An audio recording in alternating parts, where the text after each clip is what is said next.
Hi, I had some extra time, so I'm going to just go ahead and do chapter 9. It is called The Great Precipice Injury. After that, for a little while, Much Afraid had a song in her heart as she walked among the fields and orchards in the low hills of the country to which they had come.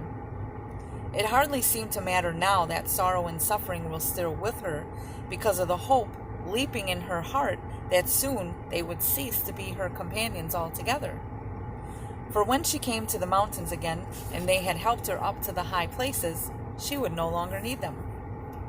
Neither did it matter that the path they followed still led southward, twisting among the hills and leading through quiet valleys, because she had the shepherd's own promise that soon it would lead her back to the eastern mountains and to the place of her heart's desire. After a time, the path began sloping upward toward the summits of the hills. And one day, they suddenly reached the top of the highest of the hills, and just as the sun rose, found themselves on a great plateau. They looked eastward toward the golden sunrise, and Much Afraid burst into a cry of joy and thankfulness. There, at no great distance, on the farther side of the plateau, were the mountains, quite distinct and rising like a great wall, crowned with ramparts and towers and pinnacles, all of which were glowing rose red and gold in the sunrise. Never, thought she, had she seen anything so beautiful. As the sun rose higher and the glow faded from the sky, she saw that the highest peaks were covered with snow, so white and glittering that her eyes were dazzled with their glory. She was looking at the high places themselves. Best of all, the path they were following here turned eastward and led directly toward the mountains. Much Afraid fell on her knees on the hilltop, bowed her head, and worshipped. It seemed to her at that moment that all the pain and the postponement, all the sorrows and trials of the long journey she had made, were as nothing compared to the glory which shone before her. It seemed to her, too, that even her companions were smiling with joy. When she had worshipped and rejoiced, she rose to her feet, and all three started to cross the plateau. It was amazing how quickly they went, for the path was flat and comparatively smooth. And before they could have believed it possible, they found themselves approaching the mountains and were among the slopes and boulders at their very feet. As they approached, Much Afraid could not help being struck by the steepness of these slopes, and the nearer they drew, more like impassable walls the mountains appeared to become. She told herself that when she was right up to them, she would find a valley or a gorge or some type of pass up which they could proceed, and that she certainly would not mind how steep it was, if only it led upward. In the late afternoon, they did come to the top of the lower slopes, to the very foot of the mountains. The path they were following led them right up to the foot of an impassable precipice, and there stopped dead. Much Afraid stood still and stared. The more she looked, the more stunned she felt. Then she began to tremble and shake all over, for the whole mountain range before her, as far as she could see left and right, rose up in unbroken walls of rock so high it made her giddy when she put her head back and tried to look up to the top. The cliffs completely blocked the way before her, yet the path ran right up to them and then stopped. There was no sign of a track in any other direction. There was no way at all by which the overhanging, terrifying wall of cliff could be ascended. They would have to turn back. Just as this overwhelming realization came to her, suffering caught her hand and pointed to the rocky walls. A hart, followed by a hind, had appeared from among the jumbled rocks around them, and were now actually beginning to ascend the precipice. As the three stood watching, Much Afraid turned dizzy and faint, for she saw that the hart, which was leading the way, was following what appeared to be a narrow and intensely steep track that went zigzagging across the face of the cliff. In some parts, it was merely a narrow ledge. In others, there appeared to be rough steps, but in certain places she saw that the track apparently broke right off. Then the hart would leap across the gap and go springing upward, always closely followed by the hind, who had set her feet exactly where his had been, and leaped after him as lightly, sure-footedly, and apparently as unafraid as it was possible for any creature to be. So the two of them leaped and sprang with perfect grace and assurance up the face of the precipice and disappeared from sight over the top. Much Afraid covered her face with her hands, sank down on a rock with a horror and dread in her heart, such as she had never felt before. Then she felt her two companions take her hands in theirs and heard them say, "Do not be afraid, Much Afraid. This is not a dead end after all, and we shall not have to turn back. There is a way up the face of the precipice. The hart and hind have shown it to us quite plainly. We shall be able to follow it too and make the ascent." "Oh, no, no," Much Afraid almost shrieked. "That path is utterly impossible. The deer may be able to manage it, but no human being ever could. I could never get up there. I would fall headlong and be broken in pieces on those awful rocks." She burst into hysterical sobbing. "It's an impossibility, an absolute impossibility. I cannot get to the high places that way, and so can never get there at all." Her two guides tried to say something more, but she put her hands over her ears and broke into another clamor of terrified sobs. There was the shepherd's Much Afraid, sitting at the foot of the precipice, wringing her hands and shaking with terror, sobbing over and over again. "I can't do it. I can't. I shall never get to the high places." Nothing less like royalty could be imagined, but worse was about to follow.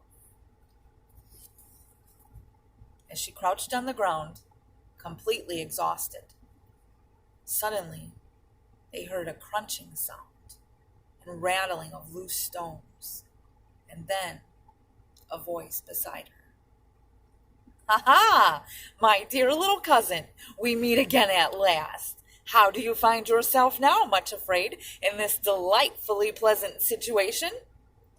She opened her eyes in fresh terror as she found herself looking right into the hideous face of Craven Fear himself. "I thought somehow," he went on with a look of most horrible gloating, "yes, I really thought that we could come together again at last. Did you really believe, you poor little fool, that you could escape from me altogether? No, no, Much Afraid. You are one of the Fearings. You can't evade the truth. And what is more, you trembling little idiot, you belong to me. I have come to take you back safely and make sure you don't wander off again." I won't go with you," gasped Much Afraid, too shocked by this awful apparition to have her wits about her. "I absolutely refuse to go with you." "Well, you can take your choice," sneered Craven. "Take a look at the precipice before you. My dear cousin, won't you feel lovely up there? Just look where I'm pointing, Much Afraid. See there, halfway up, where that dizzy little ledge breaks right off, and you have to jump across the chasm onto that bit of rock? Picture yourself jumping that, Much Afraid, finding yourself hanging over space, clutching a bit of slippery rock that you can't hold on to for another minute.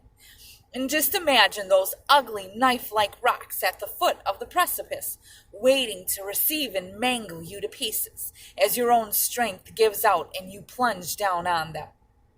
Doesn't it give you a lovely feeling, Much Afraid? Just take time to picture it.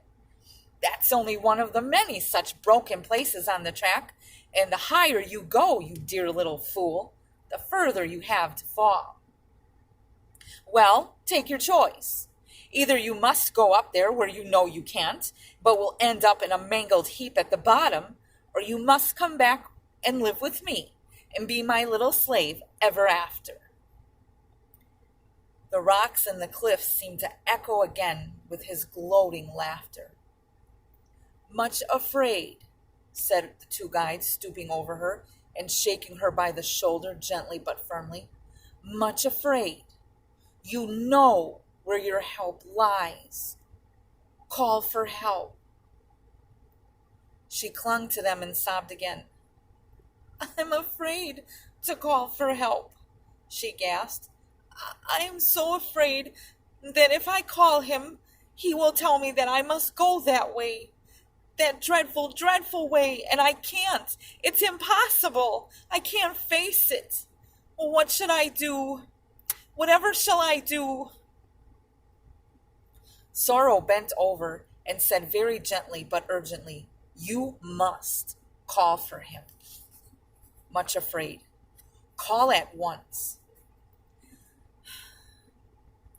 If I call for him, shuddered Much Afraid through chattering teeth, he will tell me to build an altar, and I can't.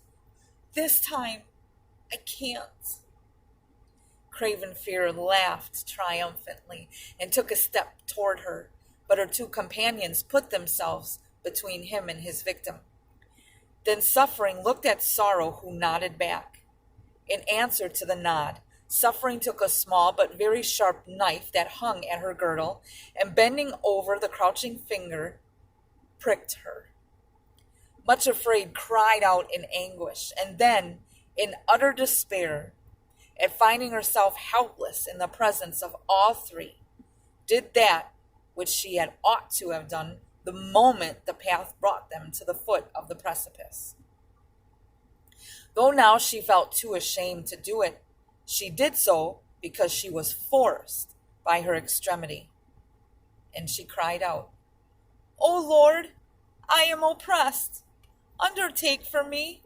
My fears have taken hold upon me, and I am ashamed to look up. Why, Much Afraid? It was the shepherd's voice close beside her. What is the matter? Be of good cheer. It is I. Do not be afraid. He sounded so cheery and full of strength, and surprisingly without a hint of rebuke, that Much Afraid felt as though a strong and exhilarating cordial had been poured into her heart, and that a stream of courage and strength was flowing into her from his very presence. She sat up and looked at him and saw that he was smiling, almost laughing at her. The shame in her eyes met no reproach in his. And suddenly she found words echoing in her heart which other trembling souls had spoken. My Lord is of very tender compassion to them that are afraid. As she looked, thankfulness welled up in her heart, and the icy hand of fear that had clutched her broke and melted away, and joy burst into bloom. A little song ran through her mind like a trickling stream, and it said, My beloved is the chiefest of 10,000 anywhere. He is altogether lovely. He is altogether fair. My beloved is so gentle and so strong beyond compare. Much Afraid, said the shepherd again. Tell me, what is the matter? Why are you so fearful? It is the way you have chosen for me to go, she whispered. It looks so dreadful, shepherd. So impossible. I turn giddy and faint just looking at it. The Rose and the Hinds can go there, but they are not limping, crippled, or cowardly like me. But much afraid, what did I promise you in the valley of humiliation? Asked the shepherd with a smile. Much afraid looked startled, and the blood rushed into her cheeks and ebbed again, leaving them as white as before. You said, she began, and broke off, and then began again. Oh, shepherd, you said you would make my feet like hinds' feet, and set me up upon mine high places. Well, he answered cheerily, the only way to develop hinds' feet is to go up the path that the hinds use, like this one. Much afraid trembled and looked at him shamefacedly. I don't think I want hinds' feet. If that means I have to go on a path like that, she said slowly and painfully. The shepherd was a very surprising person. Instead of looking either disappointed or even disapproving, he actually laughed. Oh, yes, you do, he said cheerfully. I know you better than you know yourself, much afraid. You want it very much indeed. And I promise you these hinds' feet. Indeed, I have brought you on purpose to this backside of the desert, where the mountains are particularly steep, and where there are no paths but the tracks of the deer and of the mountain goats for you to follow, that the promise may be fulfilled. What did I say to you the last time that we met? You said, now shalt thou see what I will do, she answered, and then, looking at him reproachfully, added, but I never dreamed you would do anything like this. Lead me to an impassable precipice up which nothing but deer and goats can go, when I'm no more like a deer or a goat than a jellyfish is. It's too... She fumbled for words and then burst out laughing. Why, it's too preposterously absurd. It's crazy. Whatever will you do next? The shepherd laughed too. I love doing preposterous things, he replied. Why, I don't know anything more exhilarating and delightful than turning weakness into strength, fear into faith, and that which has been marred into perfection. If there is one thing more than another which I should enjoy doing at this moment, it is turning a jellyfish into a mountain goat. That is my special work, he added with the light of great joy in his face. Transforming things, to take Much Afraid, for instance, and to transform her into... He broke off and then went on laughingly. Well, we shall see later on what she finds herself transformed into. It was a really extraordinary scene. In the place where just a little while before all had been fear and despair, were the shepherd and Much Afraid, sitting on the rocks at the foot of the impassable precipice, laughing together as though at the greatest joke in the world. Come now, my little jellyfish, said the shepherd. Do you believe that I can change you into a mountain goat and get you up to the top of that precipice? Yes, replied Much Afraid. Will you let me do it? Yes, she answered. If you want to do such crazy and preposterous things, why certainly you may.